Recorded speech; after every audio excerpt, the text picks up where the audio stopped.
Herkesi xoş gördüm.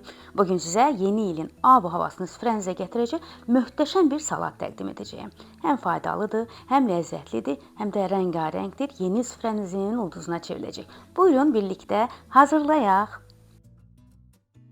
Əvvəlcə toyuğun döşətini suda bişirirəm. Duz, dənə qara istiot və dəfnə yarpağı ilə birlikdə soyuq su əlavə edərək tam bişənə qədər ocağın üzərində qaynadırıq. Sonra qabalarını təmizlədiyim kartof və yer kökünü də əlavə edirəm suya və onu da qoyuram bişməyə. Narı dənələyirəm. Bu gözəl nar bizim salatımızın xüsusi bəzəyidir. Həm ləzzətidir, həm bəzəyi, həm görünüşü. Narları təmizləyirəm. Mən ailədə şirin nar çox sevildiyi üçün şirin nardan istifadə edirəm, amma zövqə görə turş nardan da istifadə etmək olar.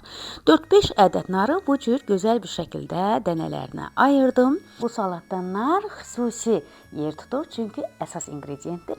Həm içində, həm bəzəyi üçün möhtəşəm yeri var. Tərəvəzləri hazırdır və gördüyünüz kimi bu tərəvəzlərdən istifadə edəcəyəm və mən keçirəm süzgəcdən 4 ədəd bişmiş kartofumu, 4 ədəd yer kökümü gözəl bir şəkildə keçirdirəm. Üzərinə əlavə edirəm 200 qram konservləşdirilmiş qarğıdalını və toyuğun döşətini, artıq 400-450 qram toyuğun döşətini bişirirəm və blenderda bu cür xırdalayıram.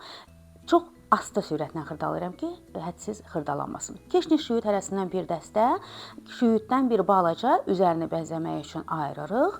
Qalanını salatın içərisinə əlavə edirik. Duzunu, istiotunu vururuq yaxşıca və quru-quru mayonez əlavə etmədən bir qədər qarışdırırıq ki, duz hər tərəfinə eyni bərabər paylansın. Daha sonra üzərinə nardan da əlavə edirik. Zövqə qalıb yenə də çox da, az da əlavə etmək mümkündür. Və mayonez əlavə edirəm hardasa 200-300 qram məndə getdi. Və ən sonunda bir sürpriz. Yəni mətbəxdə gördüm ki, məndə qırmızı lobya konservası var. Fikirləşdim ki, niyə əlavə etməyim? Etdim, dadına da baxdım. Nə yaxşı ki etdim. Çox gözəl alındı. Və keks qəlibi. Gördüyünüz kimi keks qəlibinin içərisinə streç yerləşdirmişəm. Deməli, proses əsnasında, mən salatı hazırlayaraq bu fikrə gəldim. Əvvəlcədən formasını necə edəcəyimi bilmirdim və edə ağlıma gəldi ki, bu keks qəlibində bu cür salatı formaya salım. Gördüyünüz kimi tərs çevirirəm. Strecin də məqsədi odur ki, salat qabın özünə yapışıb qalmasın, forması gözəl çıxsın və gördüyünüz kimi. İndi başlayaq bu salatın formasını bəzəyək. Necə bəzəyək? Fikirləşdim. Şüyüdlə və gördüyünüz kimi bu belə xətlərlə nar ortadan fontan vururmuş kimi bir xəyal etdim və narların əvvəlcə bu hissələrdən süzülürmüş kimi bir günəşin şüası kimi düzməyə başladım və çələng görünümü üçün şüyüddən istifadə etdim.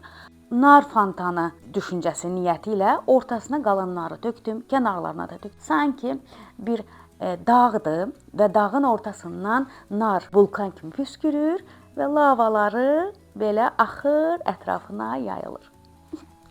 Salatı hazırlayan vaxt fikrimə gələn, düşüncəmə gələn bu ideyanı sizlə bölüşmək istədim. Məncə yeni il süfrəsi üçün super bir görüntüdür. Həm qırmızı, həm yaşıl möhtəşəm görünür birlikdə. Bu salat təkcə dadlı deyil, həm də çox faydalıdır. Kartof və yer kökü ilə zəngin olan bu resept sizə enerji verəcək. Toyuq əti isə onu daha da doyumlu edəcək. Üstəlik narın simvolik qırmızı dənələri yeni ilin bolluq və bərəkətini simvolizə edir. Bu ildə süfrənizdə belə bir gözəllik olsun. Yeni il sizə sağlamlıq, xoşbəxtlik və bol enerji gətirsin. Dəyərli izləyicilərim, əgər bu cür ilham verici və rəngarəng paylaşımlarımın davamını görmək istəyirsinizsə, kanalıma abunə olmağı unutmayın. Mən sizinlə hər yeni videoda biraz daha bayram sevinci və faydalı ideyalar bölüşməyə davam edəcəyəm. Beləliklə yeniliklərdən xəbərdar olmaq üçün abunə olmağı və məni izləməyi davam edin. Yeni ildə də birlikdə daha çox gözəl anlar paylaşmaq ümidi ilə salamat qalın.